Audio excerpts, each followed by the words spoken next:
Mike, what was, you have your finger on the pulse and you blog a lot about sales effectiveness and sales process. When you first were exposed to ConnectAndSell, what were your top 3 concerns that you were worried about that it may not work? Because there are a lot of technologies that really don't fit your business. Yeah. The biggest concern, and it's usually the most common question I get asked, is there a delay? Is there time lag? And you've used it, I've used it, and the delay isn't in the conversation. So it's not like when you're getting the call center call from Verizon to switch over from your Verizon account. What you get is you get a little beep in your ear, the Salesforce record pops up and you're live. The only delay is between when that guy picked up his phone and then you got the beep, but there's no live sound delay. It's just he picked up his phone a millisecond before you heard the beep. So I train my people to just start talking immediately.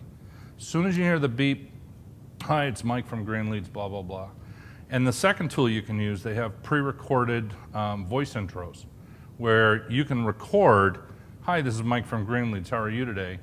And then every time they connect with somebody, that gets played live and then you start talking.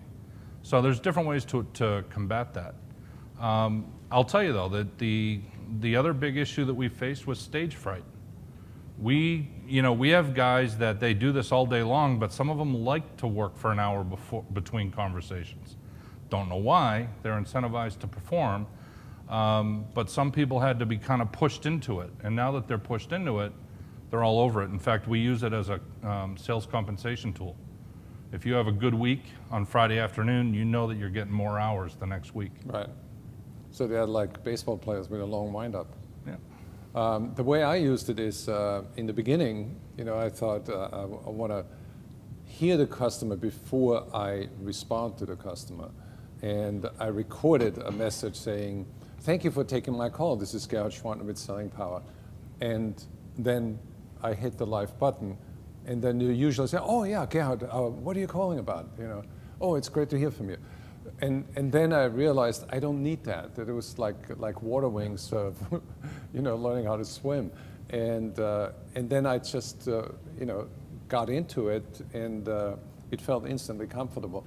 And what blew me away is that I was able to connect with C-level executives like you.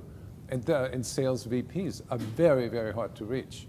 But then I couldn't figure out how does that work technically, but I didn't worry about that. I just enjoyed the fact that I could talk to 8 or 10 executives, C-level executives in 1 hour. Mark, you didn't tell me what kind of level of executive you're calling on. Is this an IT person or is this a C-level executive? For this particular test, it was our cold calling test. So we had pretty much VPs of marketing of mid-range companies. So probably anywhere from 50 employees up to a few thousand employees. Right, and are they usually easy to reach at their desk, or they travel a lot? No, they're very difficult. They carry big budgets, they're they're sold to by a lot of different types of companies. In the inbound channel, even in that channel, it'll take us, half a dozen or so attempts to get a connect with them. And now you're talking about someone that doesn't even know about your company.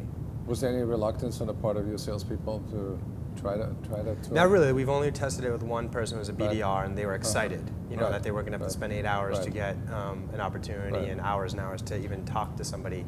I don't think there has been a lot of concern about would this have a staff reduction or anything like this. And it wouldn't, honestly. I wouldn't think in our case. I think we believe we hire top-notch people, and all this would do is make them more efficient, allow us to grow faster. So we didn't have those staff reduction concerns on our side. Right. How do you deal, Mike, and you use it yourself, right? Yeah, I do. So how do you know when you had enough? And how do you define that this is enough? Because it's like, how many Red Bulls can you drink? Is 1 hour not enough and 6 hours too many, or how do you get that? Well, I'm kind of a junkie when I'm on it. frankly. We knew And- that. Yeah.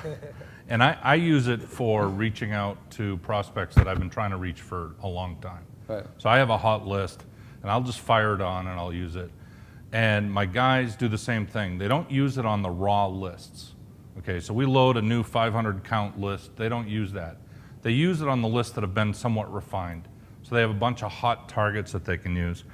And what happens is, to answer your question about how much is enough and how much isn't enough, when they get to the 1 hour mark, they stay on.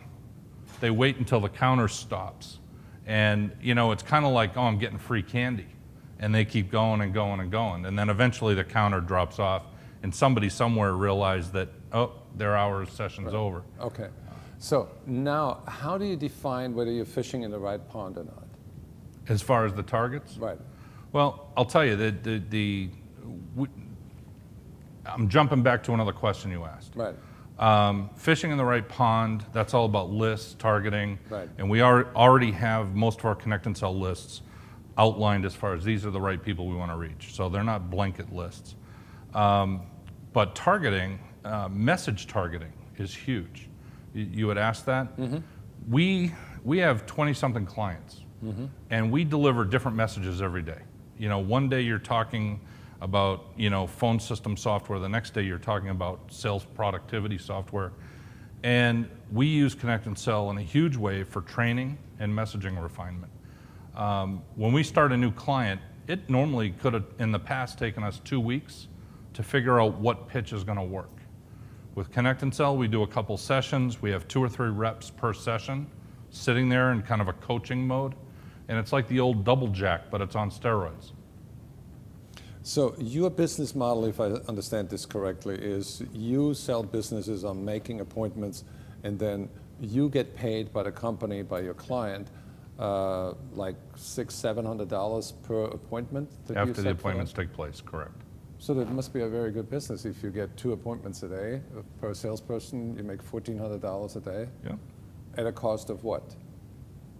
The salespeople? Yeah. I would say, if you look at the margins, let's just say that the chart, when it dropped to 1.6 meetings per day, Right. was starting to stretch the margin. Right. So by Right. getting it over that 1.6 again, the margins became healthy Right. again. So it really was a saver for your business. It was huge. Right. Is there a law of diminishing returns? Could you have 10 more reps and what is the limit?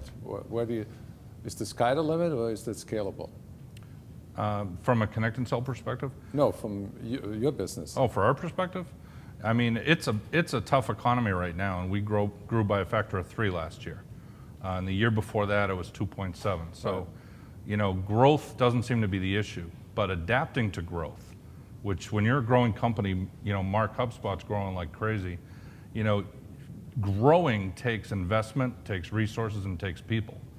And if you can accelerate that in any way possible, whether it's venture funding or, resources like Connect and Sell, you can actually adapt to that growth. And that's been my biggest challenge.